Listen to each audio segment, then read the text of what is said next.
C'est à toi. Bonjour à tous. Donc, je vous ai préparé une petite présentation. Le format, c'est 3/4 d'heure pour dérouler un petit peu ce que je vous ai préparé, un petit quart d'heure à la fin en termes de questions-réponses. Cette présentation est enregistrée afin d'être distribuée par vidéo aux personnes qui n'ont pas pu être là et qui auraient aimé être là. Je vais partager mon écran. Voilà, et on va commencer. Le sujet qu'on aborde aujourd'hui, c'est comment rendre visible et promouvoir son tiers-lieu dans son écosystème local. On a toujours l'impression qu'on est tout seul et que c'est compliqué de communiquer autour de nous. On n'a pas forcément une vision très claire à chaque fois de ce qui nous entoure et de ce qui peut être porteur, prescripteur, mais en fait, il y a beaucoup de monde autour de nous. Il y a des collectivités, il y a des commerces, il y a des artisans, il y a des professionnels, il y a des habitants, il y a des étudiants, et il peut y avoir des écoles, il y a des salariés, des producteurs, enfin, beaucoup de monde. Et en fonction de notre activité, on va se rapprocher de certaines de ces personnes ou de ces structures. L'idée, c'est quand même de faire le point sur tout ce qui nous entoure vraiment à proximité, ou en tout cas sur le rayon qui nous intéresse de conquérir et de contacter. Alors, juste un petit rappel, parce que là, on va parler de communication, puisqu'il faut qu'on parle et qu'on échange et qu'on montre que notre tiers-lieu existe, qu'on montre nos activités, les services potentiellement qu'on peut proposer. Et donc, l'idée, c'est de refaire un petit point sur ce que ça veut dire communiquer et pour qui et pourquoi. J'ai juste une question. Il y a des gens en salle d'attente, mais moi, je ne les vois pas. Tu les vois? Je peux les... C'est Maëlle qui est en salle d'attente. Tu peux les voir dans... Je viens de l'admettre. D'accord. Bonjour Maëlle. Donc l'idée, c'est l'idée, c'est que on refasse un petit tour sur ce que ça veut dire communiquer et du coup ce que ça veut dire un plan de communication. On a tous des emplois du temps assez sévères, assez sévèrement chargés. Et l'idée, c'est de ne pas perdre trop de temps non plus à communiquer et d'utiliser ce temps vraiment à l'exploiter au maximum. Et donc, pour communiquer correctement, il faut vraiment se poser les bonnes questions au départ, faire le point sur ce que l'on a à expliquer, qui on veut convaincre, comment potentiellement on pourrait le convaincre, quels sont nos moyens, qui pourraient nous aider. Et donc, la première étape d'un plan de communication, en tout cas, c'est de justement faire le point sur le projet, sur où on en est, qu'est-ce que l'on veut faire, montrer. Et donc, faire ce point-là, ça veut dire écrire et se dire qui peut nous soutenir, est-ce que je peux mettre du budget, est-ce que je peux mettre du temps, est-ce que je peux avoir des aides extérieures, est-ce que je dois faire ça rapidement? Enfin voilà, essayer de reposer ces questions-là assez simplement en écrivant. Hein. Si vous êtes plusieurs à travailler dans ce tiers-lieu, évidemment, travailler à plusieurs permet de ne pas oublier certains points qui pourraient être essentiels ou qui, du moins, sur certains aspects, peuvent l'être. Ensuite, il y a quand on avance et quand on veut communiquer, pour communiquer correctement, il faut savoir à qui on va s'adresser. Et il est essentiel d'identifier toutes les personnes qui peuvent être concernées par votre communication.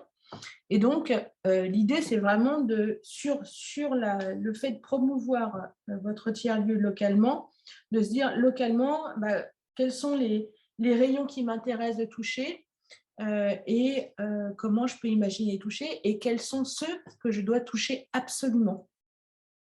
Donc ça, c'est pareil, il faut les écrire, il faut écrire les groupes de personnes qui peuvent être essentielles pour votre activité. Alors, c'est très vaste, on va le voir après, hein. Mais en tout cas, il faut vraiment que ce soit raccord avec ce que vous proposez. Aussi bien en termes de valeur hein, que d'usage, que de service, que de nécessité.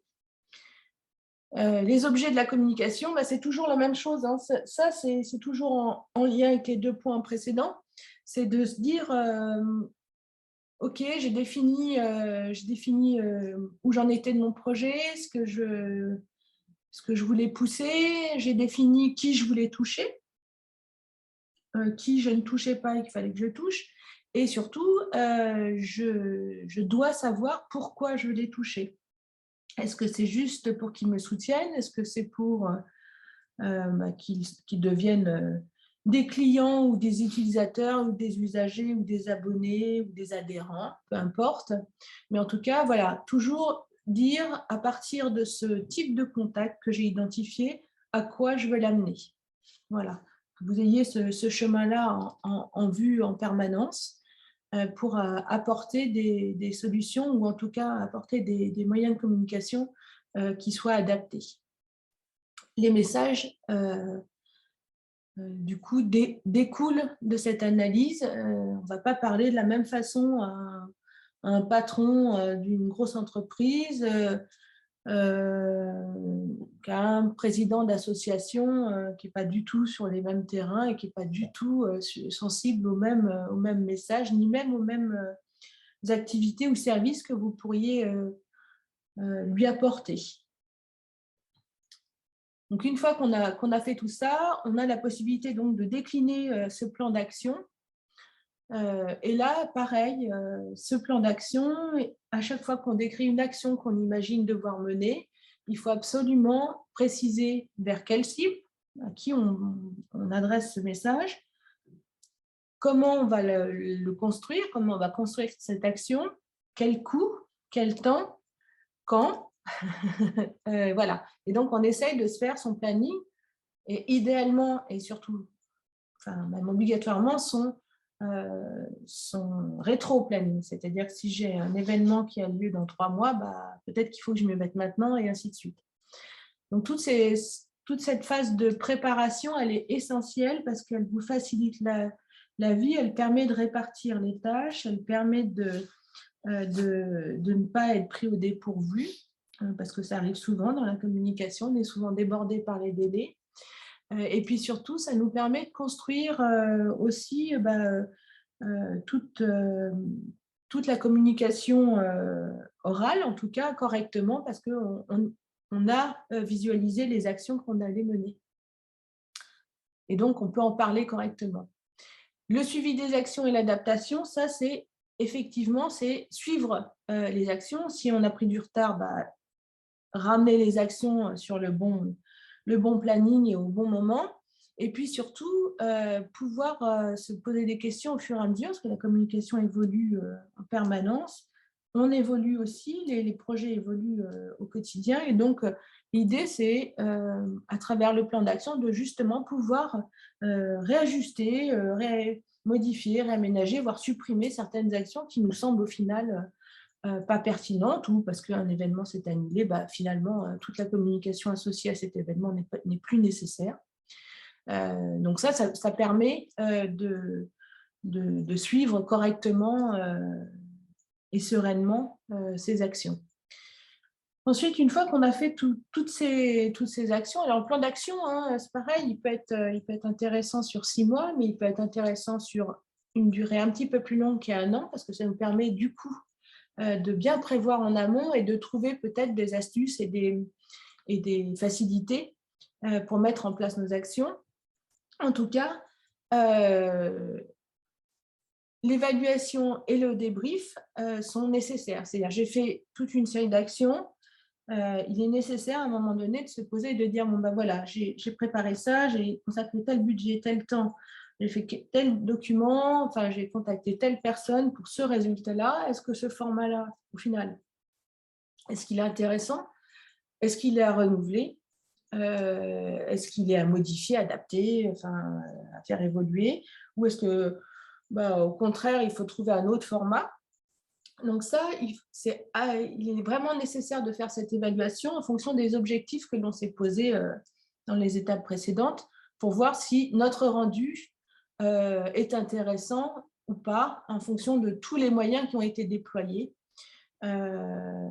sur ces actions. Voilà. Donc ça, c'est juste un petit rappel pour le déroulé en gros d'un plan de com, hein. Mais en tout cas, gardez vraiment à l'esprit que la communication se prépare pour ne pas se vautrer, pour ne pas perdre de temps et surtout pour pouvoir mesurer ce que l'on a fait en termes de communication. C'est essentiel parce que très vite, on a l'impression que ça ne fonctionne pas si on ne se met pas des objectifs. Et à l'inverse, on a l'impression que ça fonctionne très bien alors qu'au final, c'est un raté. Et donc ça, il faut être en capacité de l'analyser parce que la com prend du temps. Et donc, il est nécessaire de passer par l'étape évaluation et débrief.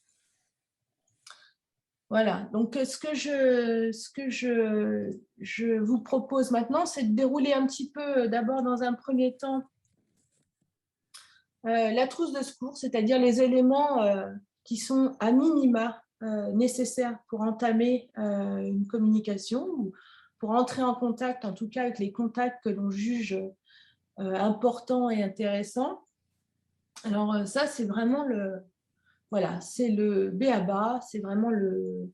Sans ça, n'essayez pas d'entrer en contact avec des gens parce que c'est compliqué. Enfin, quand je dis des gens, c'est des gens extérieurs à votre projet, hein, évidemment, pas des gens qui sont avec vous à organiser et à faire vivre le lieu.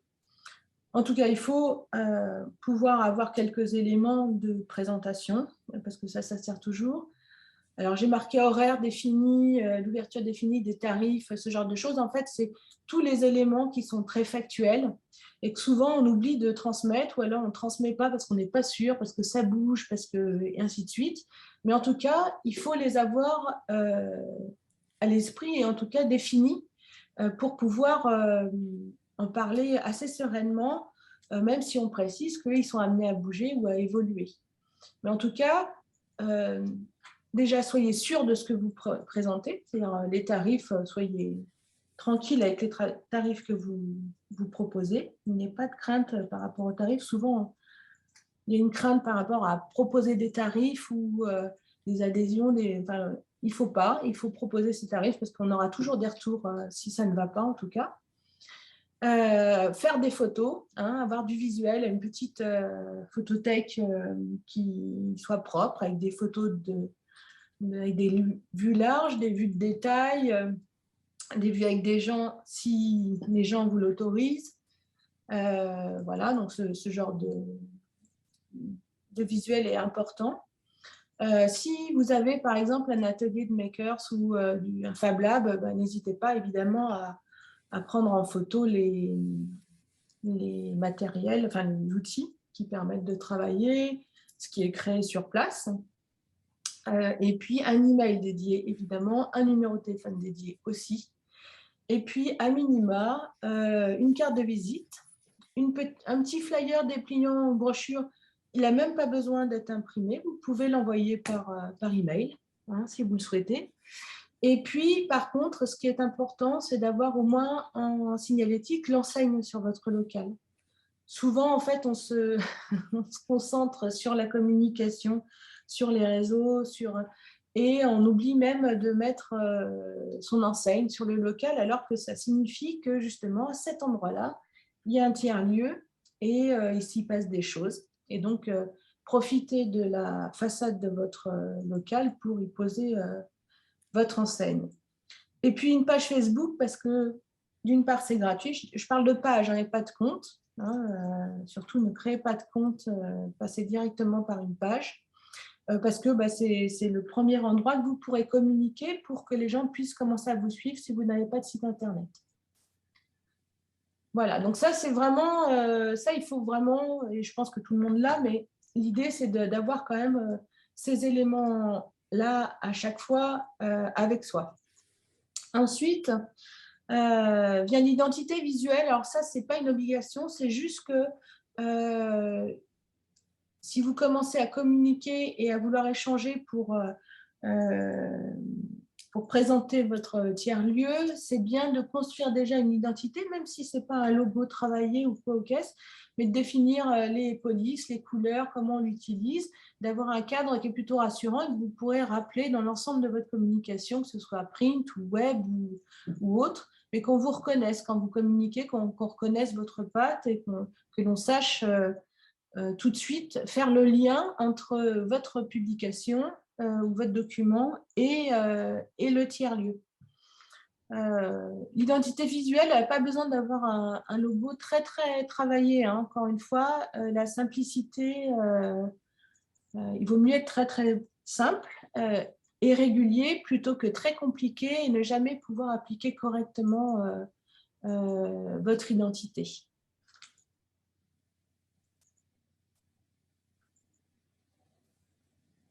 Alors, le pitch, ça, c'est vrai que ça fait un petit peu start-upper, mais il n'empêche que si vous n'êtes pas en capacité de présenter correctement votre tiers-lieu à un interlocuteur que vous ne connaissez pas, et ben c'est une entrée en matière qui peut être loupée. Et comme on n'a pas tout le temps l'occasion de renouveler une présentation auprès de quelqu'un, il vaut mieux qu'elle soit réussie. D'une part parce que ça affirme la qualité de ce que vous pouvez proposer, la qualité ou l'importance de ce que vous proposez à travers votre tiers-lieu et de l'utilité de ce lieu. Et puis d'autre part parce que si vous êtes bégayant et qu'au final, vous ne présentez pas ce que vous voulez, souvent, quand on n'est pas à l'aise, on a tendance à en rajouter le petit bout qui va dire que on a du savon dans les toilettes et des choses totalement inintéressantes. Il vaut mieux avoir préparé et s'entraîner un petit peu.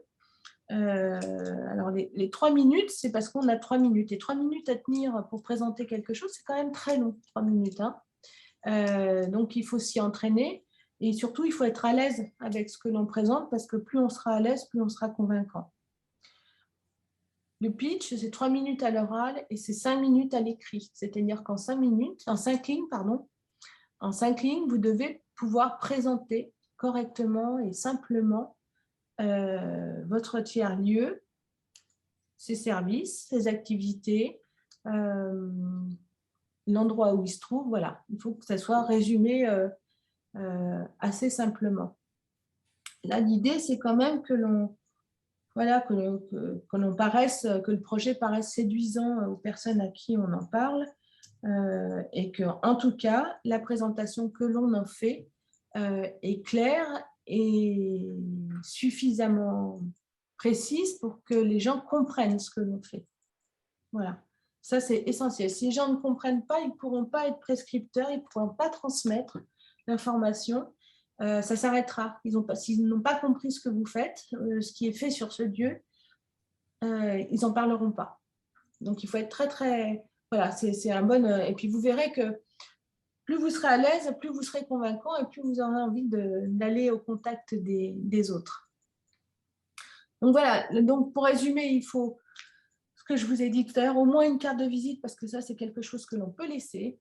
Au moins un petit texte de présentation, quelques photos parce qu'on va pouvoir les envoyer et puis un petit document, même s'il est fait sur Word, il n'a pas besoin d'être imprimé, il n'a pas besoin d'être graphiquement très très élaboré, mais en tout cas quelque chose de propre qui présente ce tiers-lieu et que l'on peut envoyer par email à quelqu'un.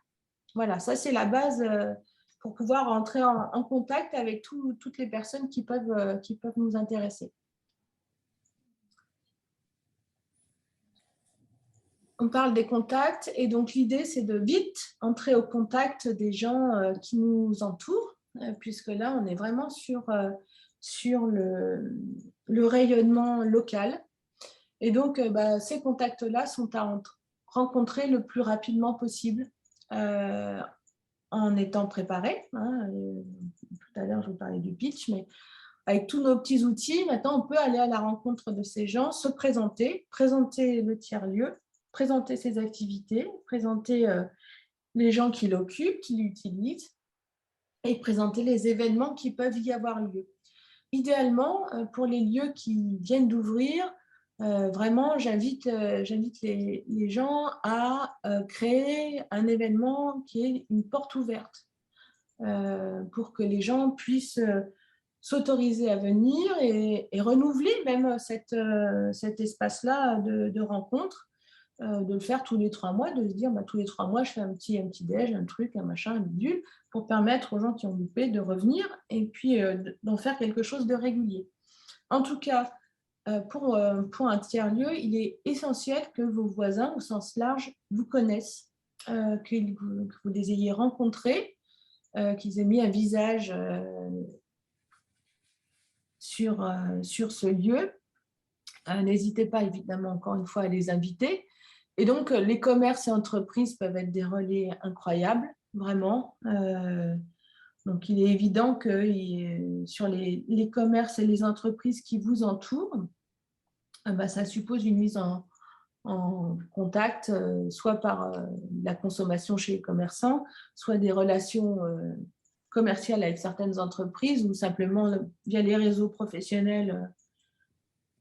Il y en a partout des réseaux professionnels, que ce soit le BNI ou d'autres, ou plein d'autres, Carbao, ou plein de choses. Il y en a toujours dans un coin. Donc, n'hésitez pas à vous rendre dans ces réunions parce que souvent, les 5 premières réunions sont gratuites. Et donc, n'hésitez pas à aller vous présenter parce que vous rencontrerez d'une part des entrepreneurs et des gens qui potentiellement pourront vous renvoyer, même si vous renvoyez des contacts, même si eux ne sont pas utilisateurs. La plupart des réseaux professionnels aujourd'hui en Seine-et-Marne sont des réseaux de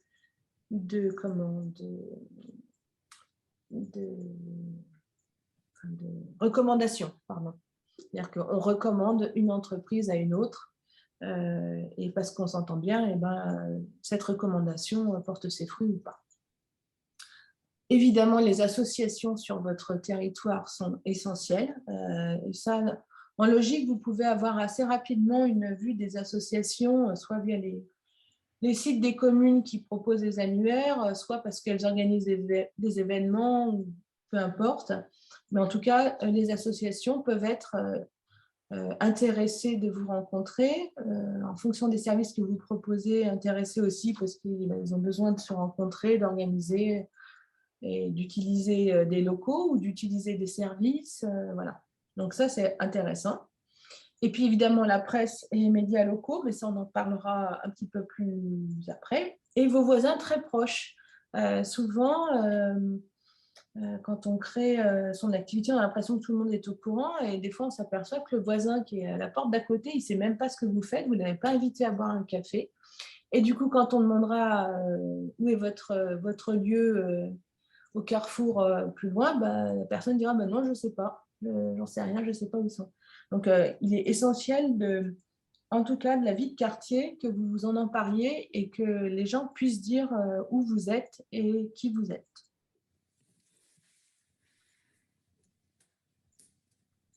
Ensuite, une des possibilités pour promouvoir l'activité de votre lieu, c'est de participer à des événements. Donc, les événements associatifs, on en parlait tout à l'heure, des événements locaux, les communes ou commerciaux ou des fêtes, peu importe. Des événements touristiques, des visites, ce genre de choses. Tout dépend de ce que vous proposez en termes de services. Mais il peut être intéressant de rentrer en contact avec l'Office de tourisme, évidemment, qui pourrait éventuellement transmettre vos coordonnées pour des personnes qui auraient besoin de travailler ponctuellement, d'avoir des bureaux. Voilà. Et puis surtout vous, d'organiser des événements où que les gens qui utilisent, qui sont des habitués de votre tiers-lieu, organisent. Et dans ce cas-là, ça peut tout à fait être intéressant d'inviter largement à ces événements et en tout cas de communiquer sur ces événements aussi. Le fait d'organiser des choses, hein, je pense aux portes ouvertes, ça se prépare un petit peu, mais en général, on arrive quand même à capter des gens sur ces moments-là, à partir du moment où on s'y prend un petit peu à l'avance. Donc voilà, n'hésitez pas à organiser des événements, même s'il n'y a pas au départ pas beaucoup de monde, il ne faut pas s'en priver parce que la plupart des événements ne sont pas forcément compliqués à organiser et puis surtout, ils permettent de provoquer la présence de personnes que vous n'auriez pas pu toucher sans organiser ces événements. L'idée, c'est toujours de construire une communauté. Hein. Donc, n'hésitez pas à nous motiver par ces organisations. Évidemment, vous pouvez aussi vous faire connaître et promouvoir votre lieu par le sponsoring. Hein. Vous pouvez aider une asso de sport, peu importe, avec votre logo, en soutenant un événement qui sera organisé. Vous pouvez aussi également passer des accords de partenariat. Je pense notamment toujours avec tout ce qui est acteurs touristiques ou hébergement qui peuvent toujours proposer éventuellement un espace de travail à côté de chez eux tout à fait connecté et tout à fait équipé pour accueillir des travailleurs, par exemple. L'échange et la co-création, évidemment, toujours sur les événements. On peut imaginer de créer un événement qui permettrait d'associer plusieurs acteurs de votre territoire. La mutualisation, c'est-à-dire échanger, mutualiser un équipement ou un temps. Et puis la gratuité ou don, offrir à une association, par exemple, le droit de faire son assemblée générale, ou peu importe, ou une formation ou une réunion, de l'accueillir dans son tiers-lieu. Donc ces événements-là, vous pouvez tout à fait en discuter avec les acteurs qui vous entourent, les proposer, même si ça ne déclenche pas. En tout cas, vous pouvez être moteur et être ouvert, en tout cas indiquer que vous êtes ouvert à ce genre d'action mutuelle. Maintenant, on va dans le dur. Là, on a rencontré les gens, on est entré en contact avec les gens, on a proposé, on a organisé des choses. Et maintenant, en fait, il y a le point de communiquer et informer. Et donc, on a plusieurs supports. On a les supports digitaux, on a les supports imprimés, les médias, de la pub et le bouche à oreille. On va commencer par les supports digitaux. On a d'abord, et ça c'est essentiel, surtout pour des tiers-lieux, Google Business, les sites internet, les réseaux sociaux évidemment, et des newsletters. Donc Google Business, My Business, c'est en fait la fiche qui apparaît. Vous voyez, je vous ai mis la fiche là de Subotaï. Quand on tape agence de communication à Sens, puisque nous sommes à Sens, et ben on apparaît avec les photos que nous avons posées, les photos de la rue, le street map et le plan ainsi que la présentation qu'on a bien voulu nous poser. On a aussi accès au site web, à l'itinéraire enregistré ou appelé.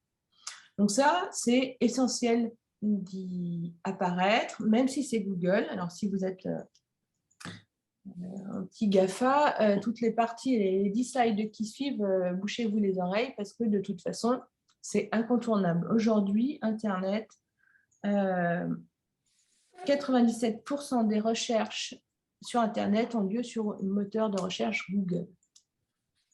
Donc, se passer de Google, on peut le faire, mais si en termes de promotion et de communication pour une activité, une entreprise, un tiers-lieu, une association ou co-caisse, ça n'est pas possible. On ne peut pas s'en passer. Je vous ai laissé le lien pour voir comment créer une fiche business. C'est très simple. Les outils Google sont en général plutôt bien fichus.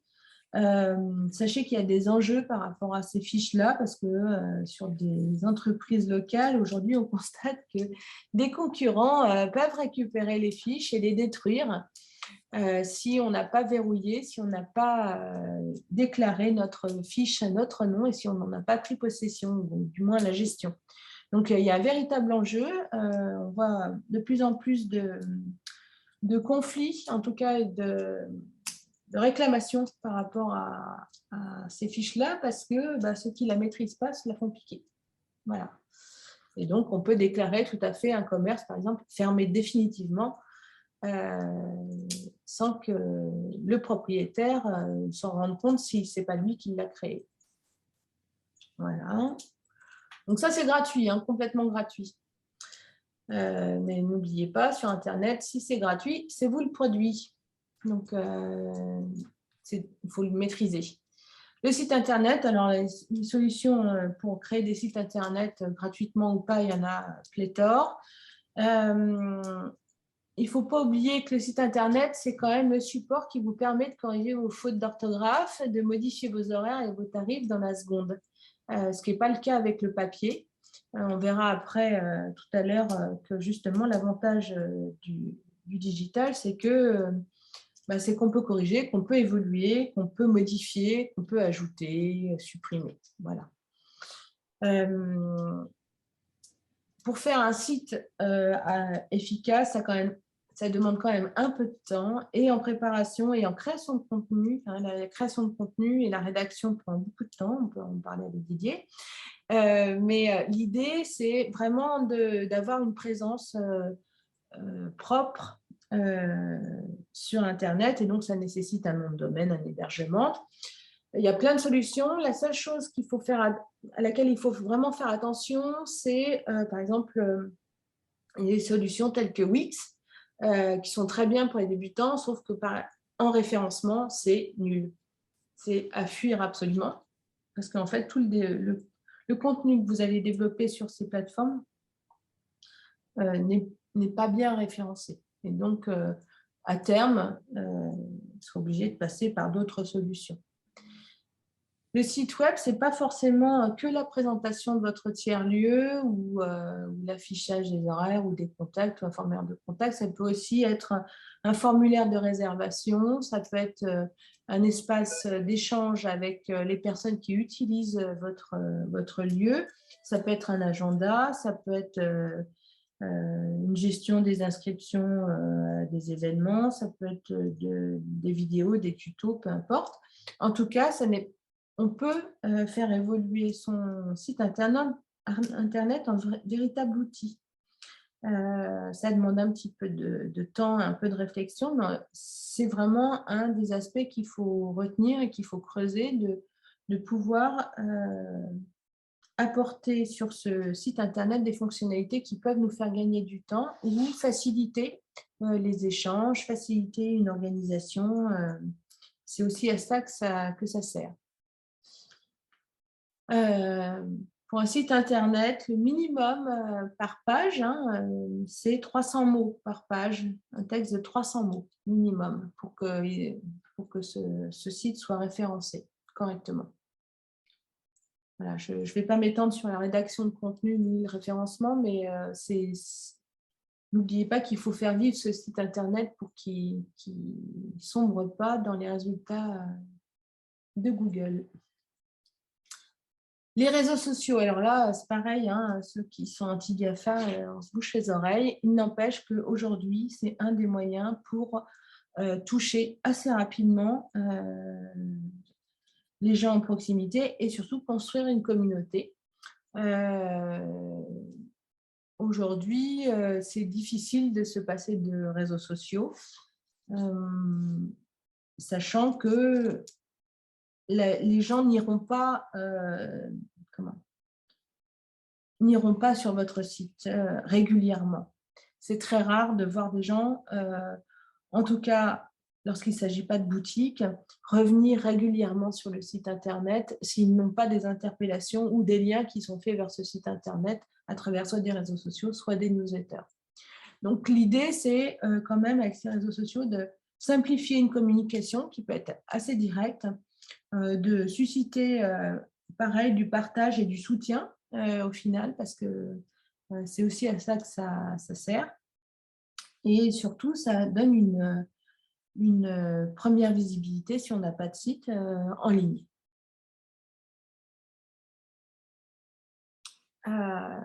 Pourquoi on publie sur les réseaux sociaux? J'ai oublié de modifier. On a une audience large et localisée. Là, je vous montrerai après, mais quand on parle de réseaux sociaux, c'est essentiellement Facebook et Instagram qui nous intéressent, puisque ce sont des réseaux qui sont géolocalisés, qui du coup nous permettent par le principe des algorithmes de ces applications d'être visibles pour certaines personnes en proximité géographique avec notre lieu. C'est pour ça qu'il faut créer une page et non un compte et bien indiquer où on se trouve, ne pas oublier de mettre l'adresse qui arrive souvent, et puis ne pas hésiter à renouveler l'information de la localisation de votre lieu. Ça permet de créer un lien avec sa communauté, puisque la plupart beaucoup de personnes ont des comptes sur les réseaux sociaux. Je pense notamment à Facebook, qui est un réseau qui est maintenant taxé réseau de vieux, hein, mais c'est un des plus gros réseaux quand même. Maintenant, Facebook et Instagram sont liés. Et donc, ça veut dire que vous pouvez publier à un seul endroit et partager sur ces deux réseaux, ce qui est un gain de temps, évidemment. Et puis, surtout, ça donne un accès à des campagnes publicitaires que l'on peut cibler assez simplement. On peut construire une audience assez facilement avec des petits budgets et avoir des résultats qui sont plutôt pas mal. L'idée, c'est effectivement, quand vous avez un site, de pouvoir générer du contenu vers votre site. La facilité de publication, vous l'avez vu, par exemple, sur Facebook, c'est notamment lui qui est le plus simple, c'est qu'on peut avoir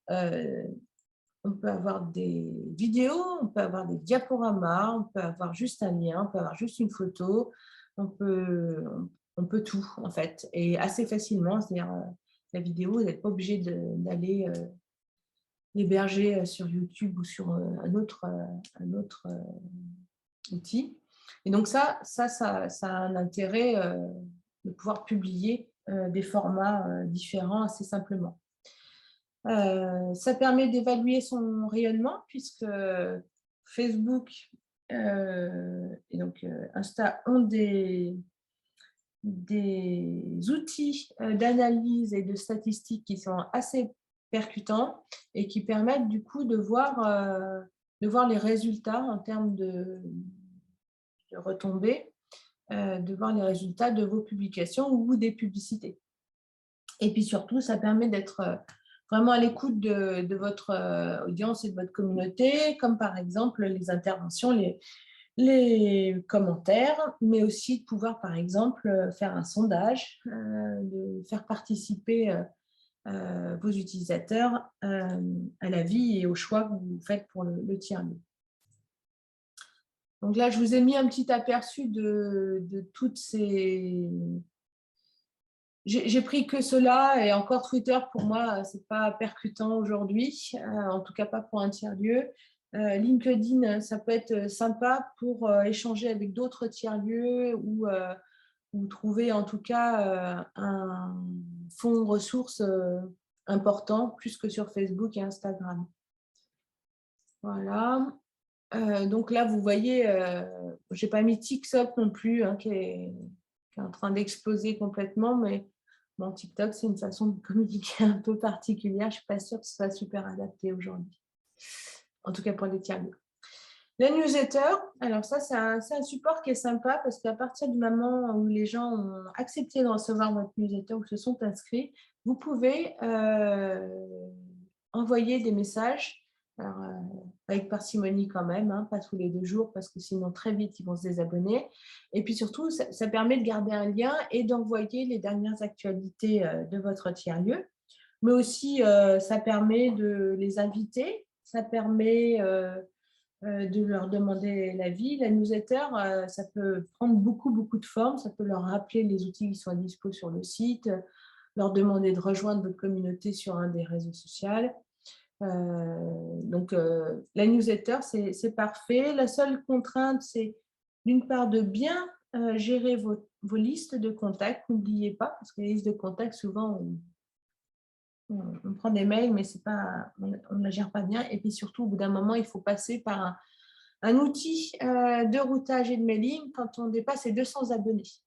Il ne faut surtout pas envoyer de vos mails à 200 personnes. Ce n'est pas recommandé du tout. J'avance parce que là, les supports imprimés. Alors, on a évidemment, comme je vous le disais tout à l'heure, la carte de visite. On a le flyer, dépliant et brochure. Donc, on peut avoir qu'un flyer, si ça suffit, ou un dépliant. On peut avoir besoin d'affiches, de kakémono ou de roll-up pour des événements, par exemple. On peut avoir besoin de la signalétique, je vous en parlais tout à l'heure. L'enseigne fait partie de la signalétique, mais ça peut aussi être un panneau avec une flèche si la commune sur laquelle vous êtes vous autorise à poser. Des badges, si jamais vous êtes un gros tiers-lieu avec des espaces où il faut qu'on reconnaisse les personnes qui font partie du tiers-lieu. Ça peut être des stickers que vous pouvez donner. Et puis tout ce qui est goodies, objets personnalisés qui peuvent faire l'objet de cadeaux. Alors, quelques petits conseils quand même pour les supports imprimés. Déjà, les supports imprimés coûtent cher en création, en temps, et en impression, et en distribution. Donc, il faut plutôt être très au carré. Et l'idée, c'est vraiment de faire des documents qui peuvent durer, c'est-à-dire pas avec des informations qui seraient à mettre à jour tous les mois, par exemple. Vous n'allez pas faire un flyer pour un agenda. Si vous changez tous les mois, ce n'est pas les mêmes dates proposées. Et puis surtout, essayez dans un premier temps, en tout cas, d'avoir une communication au plus large et pas trop ciblée avec le risque que ça ne corresponde pas à l'un ou l'autre de vos contacts. Pas imprimer trop non plus. On a tendance, ce qui est compréhensible, puisque en fait, l'impression, le coût, c'est la première impression, c'est ça qui est cher. Après, les quantités sont moins chères. Là, je vous ai remis la petite astuce parce que ça permet de récupérer des contacts. Très souvent, de dire, écoutez, laissez-moi votre carte, laissez-moi votre mail, je vous envoie la brochure par mail. Et ça permet de capter du coup un contact. Voilà. Les médias locaux. L'idée, là, c'est de rencontrer la presse, les radios. Il y a des annuaires et les sites locaux. Alors, les annuaires, c'est des annuaires spécifiques qui pourraient être intéressants en fonction de vos activités réelles et de vos services ou de vos équipements. Si vous avez Fab Lab, notamment des annuaires dédiés, par exemple. Et les sites locaux, ça peut être les communes et les communautés de communes qui entretiennent un annuaire ou autre. Je me fais le mettre du temps, Julie. On va dire qu'il te reste 5 minutes, ça te va? Oui, c'est très bien, très bien. Je vais dérouler rapidement. La presse locale, pareil, pour la presse locale, sachez, Jocelyne peut nous en parler, mais l'idée, c'est vraiment de donner des informations rapidement et correctement à notre interlocuteur pour qu'il puisse travailler avec une base et se faire son article assez rapidement. Donc, soyez précis, préparez les choses correctement pour votre contact presse. Et puis surtout, au fur et à mesure, profitez-en pour constituer votre carnet d'adresses pour pouvoir les informer assez simplement les fois prochaines où vous auriez besoin de communiquer plus fortement. La presse locale, je vous ai mis les liens. J'espérais avoir des tarifs de la part de certains, mais ils ne veulent pas donner de tarifs très simplement. Donc, il fallait que je fasse des simulations et en fait, ils n'ont pas répondu. Voilà. Les radios locales, pareil, les radios, ce sera plutôt de l'annonce pour un événement, une date, un lieu, quelque chose, plutôt qu'une présentation. Il existe quand même beaucoup de radios associatives qui peuvent rejoindre vos valeurs et vos préoccupations et qui peuvent être relayées dans le cadre d'interviews ou de plateaux ou d'événements qui peuvent passer. Mais les radios, c'est plus pour de l'annonce d'événements, en tout cas en Seine-et-Marne, que pour autre chose. Et les annuaires et les sites locaux, ça c'est ce dont je vous parlais tout à l'heure, c'est tout ce qui est site dédié à une activité ou à un service ou à un équipement, et puis les sites de collectivités ou des sites de médias locaux aussi qui parfois ont des annuaires ou permettent d'enregistrer votre tiers-lieu. Et là, pareil, hein, il faut avoir les éléments qui sont nécessaires à renseigner une fiche en ligne. Et donc, il faut les préparer à l'avance pour ne pas être pris au dépourvu. Voilà. On peut faire de la pub. Pareil, la pub, on peut faire en presse. C'est ce que je vous disais tout à l'heure, je n'ai pas eu les tarifs. On peut faire de l'affichage aussi. Hein, parfois, il y a des sucettes. Hein, vous avez déjà vu des panneaux sur les bords de la route dans lesquels on insère des affiches. Donc ça peut être un levier quand vous arrivez à vous faire connaître, ou en tout cas d'indiquer votre présence. Surtout, ne mettez pas toute votre vie ou toute la vie du tiers-lieu sur l'affiche, ça ne sert à rien. Soyez précis. On a à peu près 2 à 3 secondes pour lire en voiture. Hein. Donc, ça ne sert à rien de marquer du texte partout, du détail de partout. Soyez plutôt efficace. Et puis, les réseaux sociaux, hein, comme je vous le disais tout à l'heure, Facebook et Insta font des pubs très simplement avec des budgets vraiment tout à fait accessibles. Et ça vaut le coup de tester parce que parfois, on a des très bonnes surprises. Et puis, parfois, ça permet aussi de reposer un peu la façon qu'on a de communiquer sur les réseaux. Sachant qu'aujourd'hui, dans le monde associatif, ce qui marche le mieux, c'est des vidéos qui sont des vidéos, oui, c'est le format vidéo qui marche le mieux, qui sont publiées une fois sans être en pub et que l'on peut renouveler et booster avec un petit budget. Et c'est celle-ci qui fonctionne le mieux. Voilà. Hop. Pardon, je suis en train de remonter. Tac. Le bouche à oreille, parce que là, c'est incontournable. Si vous êtes bon, qu'on vous aime bien, ça va être super.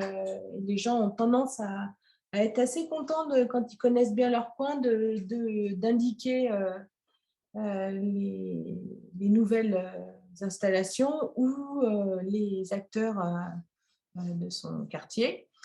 Donc ça marche très bien quand on vous conseille. On conseille à d'autres personnes, c'est top. Donc le bouche à oreille est vraiment un très bon levier. La seule chose, c'est que dans l'autre sens aussi, hein, on peut se faire défoncer assez vite et très rapidement ne plus être recommandé ou en mal. Donc il faut vraiment être vigilant à accorder notre message et promesses qu'on essaie de présenter, de les tenir derrière dans notre activité de tous les jours.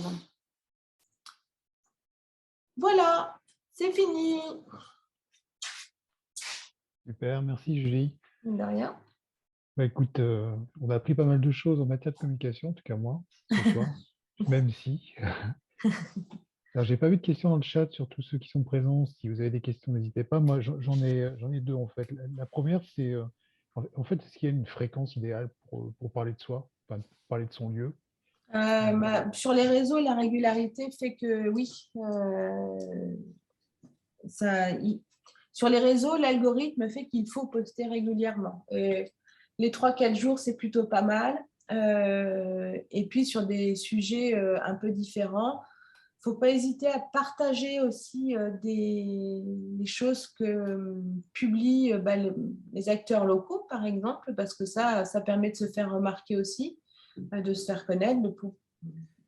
Souvent, c'est quand on croise une publication qui nous est proposée sans qu'on ait aimé une page, parfois on va aimer la page également et du coup rencontrer l'acteur qu'on n'avait pas rencontré jusqu'à présent. Donc ça, c'est important. Et puis sur le site, Sur le site, tout dépend de votre activité, mais une actu par semaine, c'est top. Une newsletter par mois, c'est génial.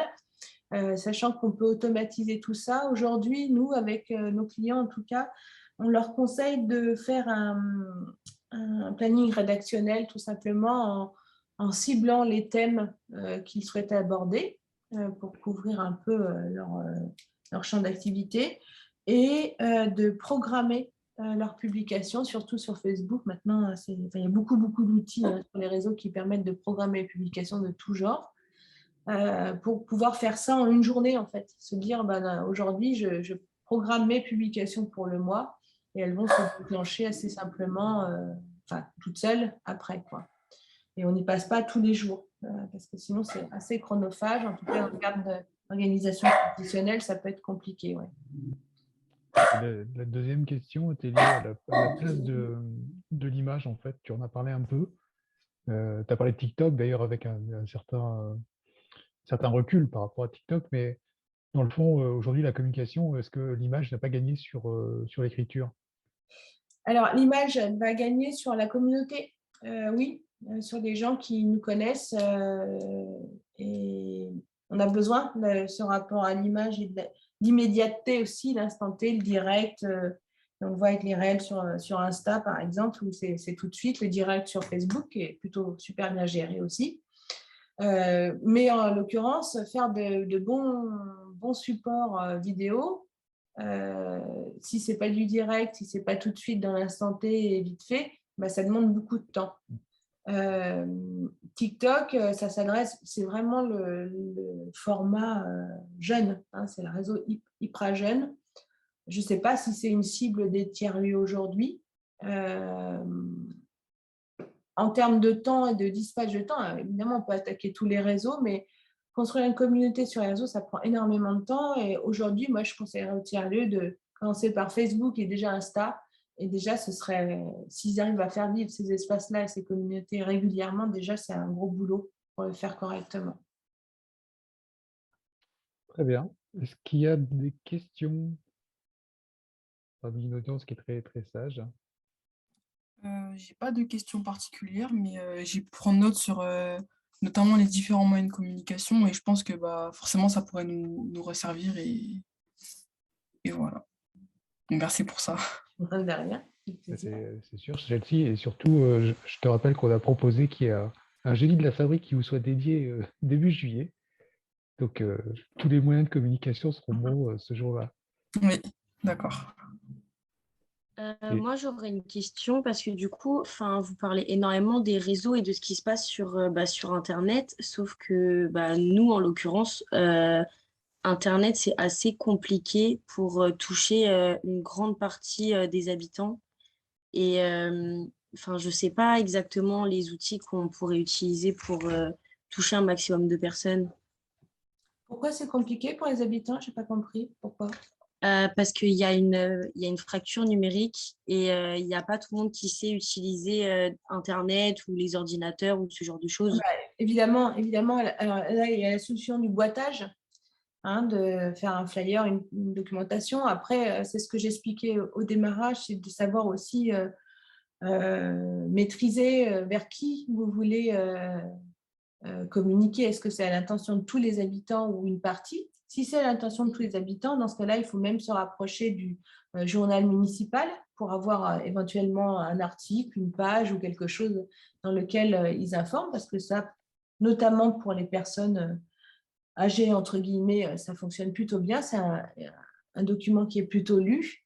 Et puis, il reste le boitage. Le boitage, c'est 1 pour 1000 qui est lu. Voilà. Donc, les mettre en boîte aux lettres, c'est 1 pour 1000 en gros, en termes de retombées. Donc, c'est un mix qui est compliqué. Après, il ne faut pas confondre maîtrise de l'Internet et accès à l'Internet, parce qu'on s'aperçoit, je parlais de Facebook, d'un réseau de vieux. C'est le cas, hein, ce réseau est en train de vieillir complètement et délaissé totalement par les jeunes. Mais en tout cas, en termes de retour, surtout sur une audience locale, si on fait une publicité avec une audience locale, c'est un de ceux qui répond le mieux. C'est des Ok. super retours. Donc, la fracture numérique, elle n'est pas forcément sur les réseaux sociaux, justement. C'est ça la difficulté. Elle peut être sur déclarer ses impôts en ligne. Ça peut être un vrai frein pour certaines personnes. Mais par contre, ils ont Facebook et ils communiquent sur Facebook avec les petits-enfants. Ça ne pose pas trop de problèmes. C'est des choses qui ont été intégrées. Après, il y a des gens que vous ne toucherez jamais. Il faut aussi être très clair là-dessus. C'est que il y a des gens, et puis vous aurez des gens, vous aurez beau mettre votre document dans la boîte aux lettres, ils vous diront qu'ils ne l'ont pas reçu de toute façon. Donc voilà, non mais c'est voilà, c'est le mixte. L'idée, c'est quand même de ne pas vous épuiser non plus dans la com et de vérifier que le temps que vous y consacrez ou les budgets soient rentabilisés. Il vaut mieux 3 super contacts que 100 qui savent que vous existez simplement, quoi. Hein. Donc, il faut savoir un petit peu axer. Mais ça, c'est vrai qu'on ne peut pas toucher tout le monde, de toute façon. Après, par rapport à la mission qui vous est confiée, Maëlle, j'y ai évoqué aussi des moments de rencontre avec des publics Oui. spécifiques, ou des moments qu'on provoque, la porte ouverte typiquement. Ouais. Quand les portes seront changées, n'est-ce pas, Nicole? On pourra effectivement imaginer des portes ouvertes de qualité, en tout cas. Enfin voilà, il y a des moments de rencontre, des moments d'animation qui peuvent être pertinents. Il faut juste mettre en face les indicateurs qui nous permettent d'évaluer si on se dit que c'est réussi ou pas, parce qu'on est toujours très déçu. On a l'impression que rien ne marche, puis en fait, les choses marchent, mais ça prend un petit peu de temps. Et puis, il y a des choses qu'il faut ajouter. Des fois, on se trompe. Mais en tout cas, il ne faut pas mettre la barre trop haut au début. Et il faut faire des actions plutôt ciblées, je pense, au départ. Très bien, merci pour la réponse. Est-ce qu'il y a d'autres questions? Sinon, on va en arrêter là. Et je n'en vois pas. Donc, on va se retrouver, si vous en êtes d'accord, le 31 mars prochain pour un nouveau jeudi, le deuxième. Donc, comme Jules le disait, effectivement, c'est la première fois. Donc, on essuie aussi les plâtres, qui en plus, c'est la première fois pendant les vacances scolaires. Donc, c'est super. C'est pour ça, d'ailleurs, que c'est enregistré et que ce sera à disposition donc, sur YouTube prochainement pour permettre à ceux qui nous l'ont demandé de pouvoir reprendre ce webinaire et puis s'inspirer aussi des propos de Julie. Le 31 mars, on parlera plutôt d'un outil spécifique pour la gestion des tiers-lieux et des associations. D'ailleurs, ce n'est pas que propre aux tiers-lieux. Ça s'appelle Docos. Voilà. Et puis, écoutez, moi, je vous souhaite une très bonne soirée. Je vous dis Également. merci. Et puis, je vous Merci. dis à jeudi 31 mars. Donc, à bientôt. Au revoir. Bonsoir.